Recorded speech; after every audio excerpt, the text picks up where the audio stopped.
आपण पाहत आहात सत्यदर्शन न्यूज। सोलापुरात पवित्र पोर्टलच्या 38 शिक्षकांना अपात्रतेची नोटीस।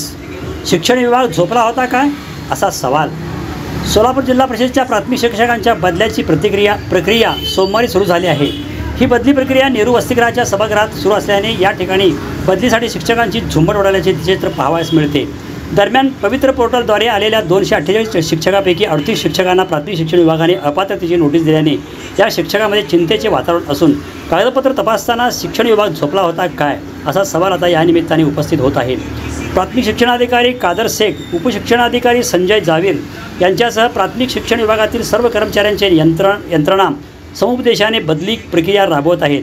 दरम्यान सोलापूर जिल्हा परिषदेला शासनाने नव्याने भरती प्रक्रियेतून पवित्र पोर्टलद्वारे मराठी माध्यमासाठी नव्याने 223, कन्नड माध्यमासाठी 10 व उर्दू माध्यमासाठी 15 असे एकूण 248 शिक्षक जिल्हा परिषदेला या भरतीतून मिळाले आहेत। आचारसंहितेच्या पूर्वी या शिक्षकांच्या कागदपत्राची तपासणी करण्यात आली होती।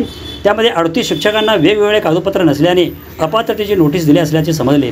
ही माहिती मिळताच D.Ed. B.Ed. राज्य संघटनेचे अध्यक्ष संतोष मगर यांनी नेहरू वसतिगृह येथे धाव घेऊन थेट शिक्षण आयुक्तांनाच फोन लावून दिला। त्यामुळे या शिक्षकांना थोडाफार धीर मिळाला आहे। मगर यांनी माहिती देताना शिक्षण विभागाच्या कारभारावर नाराजी व्यक्त केली। ते काय पहा। माझं BA B.Ed. म्हणून सोलापूर जिल्हा परिषदला सिलेक्शन झालेलं आहे माझ्या मिसेसचं। तरी पण हे शिक्षण खात्याचा नियम असताना इथं हिंदी, मराठी, उर्दू, कन्नड सोलापूर जिल्हा परिषद काही हैदराबाद संस्थांमध्ये आहे का दुसऱ्या राज्य संस्थांमध्ये आहे? यांना नियम कोणी दिले? कोणी शिक्षण कार्यालयाने आणि शिक्षण मंडळाचे नियम आहेत, हे नियम माझ्या हातात आहेत। तरी पण असताना 38 विद्यार्थ्यांना यांनी नियम बाह्य ठरवून त्यांच्या जीवाशी खेळलेलं आहे। उद्याचं काही झालं ह्यांचं तर ह्यांचा जिम्मेदार कोण आहे? सोलापूर जिल्हा परिषद आहे का कोण आहे? शिक्षण खात्याचे नियम काय? माझ्या हातात नियम आहेत।